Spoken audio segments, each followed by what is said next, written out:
Bonjour à tous, la gestion et les prix de l'énergie, notamment de l'électricité, sont aujourd'hui une problématique pour chacun d'entre nous. Mais nous qui possédons un ou plusieurs aquariums, terrariums, bassins de jardin, en sommes peut-être encore plus conscients. Je vous ai parlé dans une précédente vidéo de la gestion d'une panne d'électricité imprévue, comment y faire face, que faire, quel matériel utiliser pour sauvegarder notre monde aquatique. J'avais donc évoqué entre autres les onduleurs pour PC, mais aussi les groupes électrogènes par exemple. Depuis, j'ai eu la chance de gagner lors d'un concours sur internet un ensemble énergie nomade de la marque Bluetti et j'ai trouvé intéressant de vous parler de ce matériel qui peut être utile dans bien des situations. J'ai donc ici un générateur d'électricité portable, c'est le modèle EB70 de la marque Bluetti. Pour résumer, ça contient une batterie rechargeable qu'on peut recharger via l'adaptateur secteur fourni, donc via une prise murale à la maison. On peut aussi le recharger avec une prise allume-cigare lorsque l'on roule en voiture ou avec une camionnette par exemple.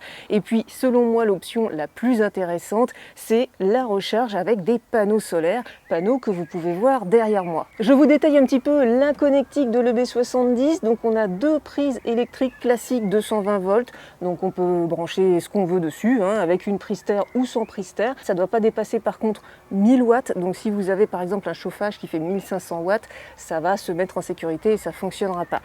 Pareil, vous pouvez brancher 2 fois 500 watts, mais ne dépassez pas 1000 watts sur les deux prises en même temps. Pareil, si vous voulez mettre une multiprise, les appareils qui sont branchés sur cette multiprise ne doivent pas dépasser 1000 watts ensemble. Ensuite, on a de l'autre côté des USB, donc deux USB-A 5 volts 3 ampères, deux USB-C donc à 100 watts, donc c'est des USB-C Power Delivery, donc on a de l'USB-C rapide en recharge. On a aussi deux petites prises 12 volts, donc ça on peut recharger, me semble-t-il, les trottinettes électriques avec. On a un allume-cigare ici, donc en 12 volts, voilà. En haut, on a une lumière, donc avec deux niveaux d'intensité plus un SOS. Et on a finalement ici, ça c'est l'entrée, donc c'est la recharge. Donc peu importe ce que vous utilisez, solaire ou à la maison, c'est ici que ça se recharge. Là, c'est juste des sorties en bas et l'entrée, elle est ici. Après, il y a un petit écran digital, donc où on voit très facilement à quel niveau la batterie est rechargée. En haut, on a l'entrée, donc ce qui rentre en énergie pour recharger la batterie, et la ligne du dessous, c'est ce qui sort, donc ce que vous consommez. Si vous mettez par exemple un téléphone, vous allez peut-être consommer 6, 7 watts, 10 watts suivant les téléphones. Donc là, vous pouvez voir très facilement ce qu'il y a. Donc c'est vraiment à la portée de n'importe qui, il n'y a pas besoin d'être technophile pour utiliser ça. Au niveau de l'autonomie de l'EB70, un petit exemple, pour une consommation électrique de 60 watts, donc un ordinateur portable, on va dire, ça peut tenir jusqu'à 7 heures, donc c'est quand même plutôt pas mal. Vous pouvez brancher votre télé, votre console de jeu dessus, vous pouvez brancher tout ce que vous voulez, frigo, congélateur. Un frigo par exemple, un réfrigérateur, ça va tenir plus d'une demi-journée juste avec cette petite batterie là. Donc c'est quand même plutôt bien. Donc comme je vous le disais, pour recharger ce module d'électricité, on a un panneau solaire. Donc là c'est le PV200 de la marque Bluetti également, qui va donc recharger au maximum cette batterie. Donc cette petite batterie, le Bluetti EB70, il y a plusieurs modèles.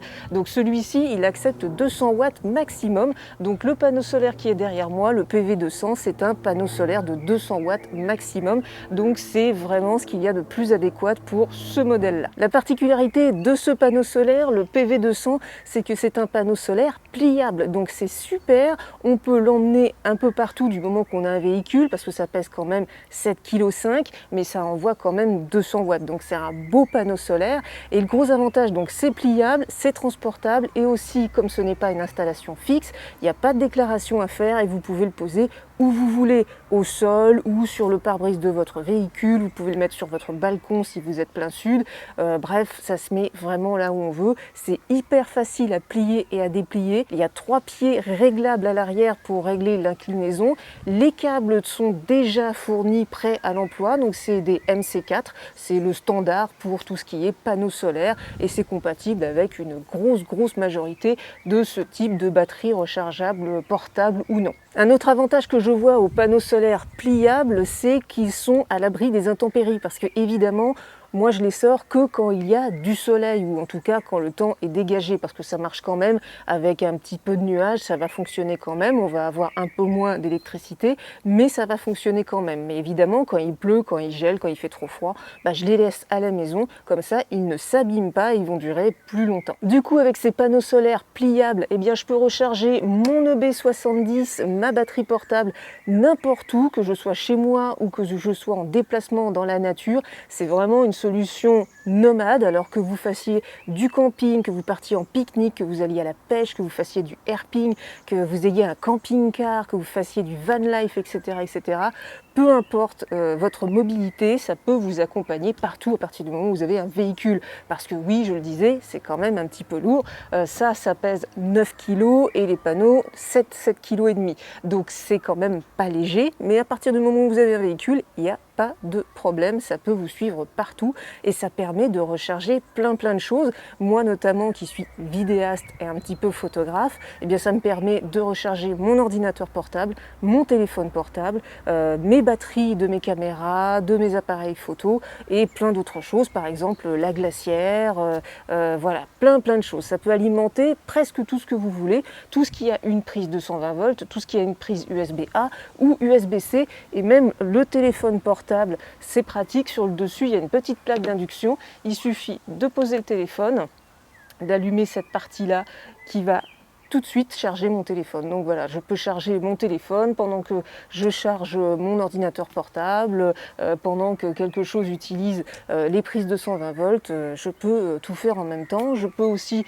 charger la batterie avec le solaire pendant que je recharge, même si pour la batterie, le mieux c'est de la recharger et d'utiliser en décharge après, mais c'est faisable si vous avez vraiment besoin d'énergie tout de suite ou que vous voulez recharger rapidement. Alors les panneaux solaires, ils sont fabriqués avec des cellules solaires monocristallines et des revêtements de qualité. La finition est vraiment nickel et l'ensemble est très bien pensé, c'est très pratique et très facile à utiliser. C'est un petit peu plus cher qu'un panneau solaire premier prix fixe, mais il a l'avantage de la mobilité et d'être de bonne qualité. Au niveau des performances de ce panneau solaire, par temps couvert, donc avec des nuages, on a entre 50 et 60 watts d'entrée, ce qui est quand même déjà pas mal.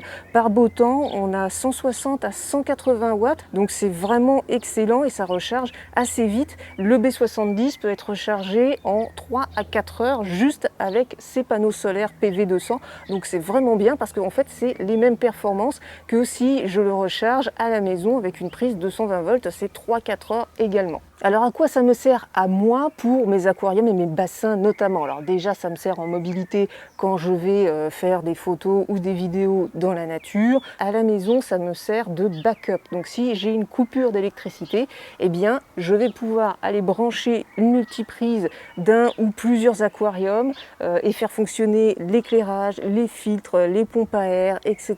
etc.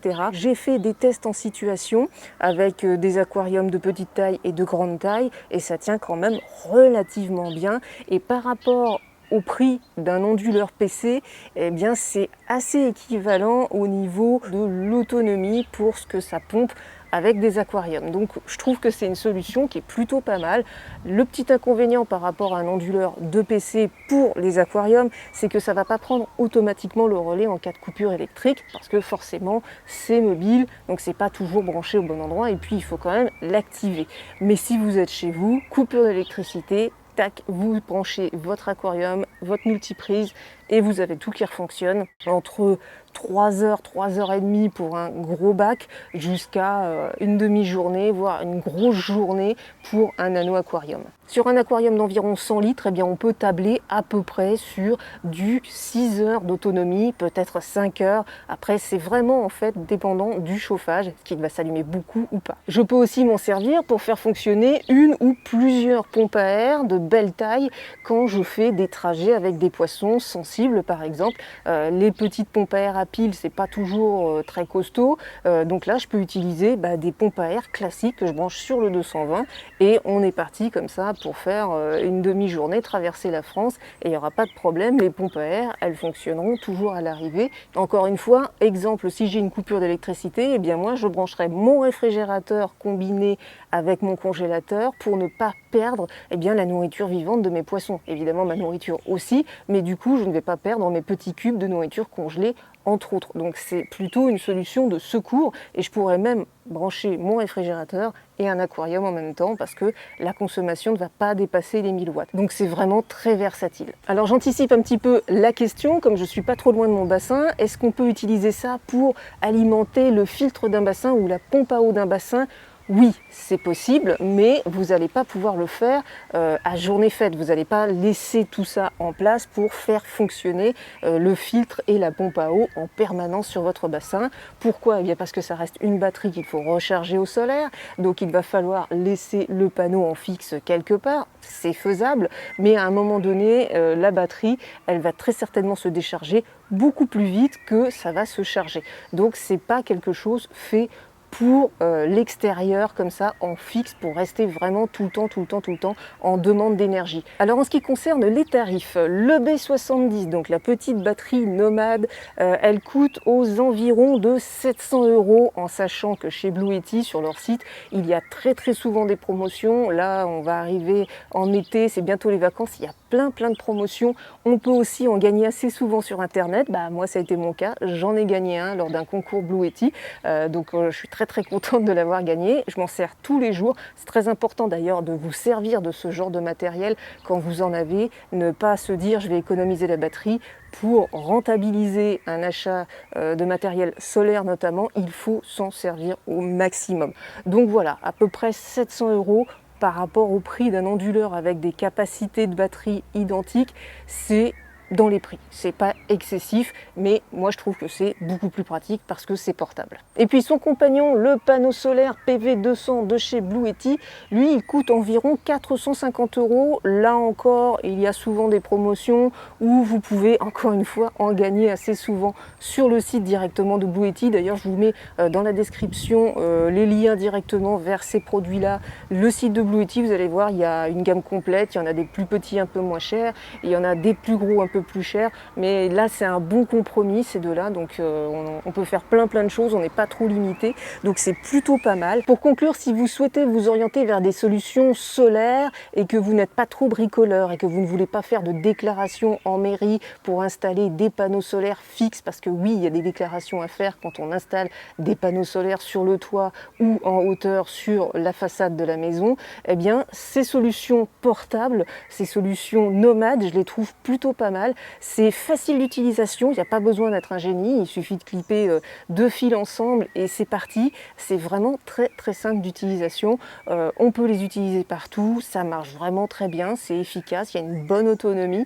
Donc voilà, moi je trouve que c'est une solution plutôt bien, d'autant plus si vous êtes un petit peu nomade, si vous êtes pêcheur, si vous faites du camping-car, si vous partez assez souvent en vacances en camping, si vous faites du herping, etc. Bref, si vous êtes assez souvent dans la nature, c'est plutôt pas mal. Évidemment, il existe d'autres marques que Blue Yeti, mais Blue Yeti c'est une très bonne marque pour ce style d'appareil nomade et avec recharge solaire, et notamment dans ces petits modules, il y a des batteries avec une technologie lithium fer phosphate, donc ce sont des batteries de très bonne qualité, de meilleure qualité que des batteries lithium-ion par exemple, toutes simples, ou encore pire, les batteries à plomb. Donc ce sont des batteries qui vont durer normalement plus longtemps, donc une bonne qualité de produit, donc Blue Yeti, voilà, c'est connu et reconnu. Bon et bien voilà pour la découverte de ce petit ensemble recharge solaire que moi je trouve très intéressant dans mon cas. Ça va peut-être pas être utile à tout le monde, mais en tout cas sachez que ça existe, ça peut être utile à la maison, ça peut être utile hors de la maison. Et puis c'est vrai qu'avec la crise énergétique qu'on a en ce moment en France et de par le monde, ça peut valoir le coup de réfléchir à des solutions alternatives pour avoir un minimum d'autonomie. Sur ce, je vais vous laisser, je vais profiter de ce beau soleil pour aller recharger mon module et pour avoir toujours de l'énergie disponible. Ah oui, et si vous utilisez vous-même ce style de batterie nomade avec des panneaux solaires notamment, n'hésitez pas à me dire ce que vous en pensez en commentaire. Votre avis m'intéresse car j'envisage peut-être de passer sur des solutions encore plus balèzes en ce qui concerne la recharge et l'accumulation d'énergie solaire. Donc si vous avez des avis, des opinions là-dessus, n'hésitez pas à m'en faire part en commentaire. Allez, ciao!